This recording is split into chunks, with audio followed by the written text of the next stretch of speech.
మనల్ని చేసిన దేవుణ్ణి మనం ఆరాధించాలి, కానీ సృష్టిని పూజించకూడదు. హల్లెలూయా.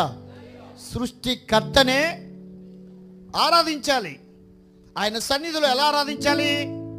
భయభక్తులతో, గడగడ వణుకుచు ఆయన సన్నిధిలో సంతోషించాలి. దేవునికి స్తోత్రం. చాలా చోట్ల ప్రార్థనే, మాటలే, కౌర్లే, ఇంటికాడ ముచ్చట్లని ఇక్కడే. హల్లెలూయా. సంస్కారం ఇస్తూ ఉంటే మాట్లాడుకుంటున్నారు కొందరు. హల్లెలూయా. పాటల్లో మాట్లాడుకుంటున్నారు కొందరు, వాక్ వినేటప్పుడు పక్క వాళ్ళతో మాట్లాడుతున్నారు కొందరు.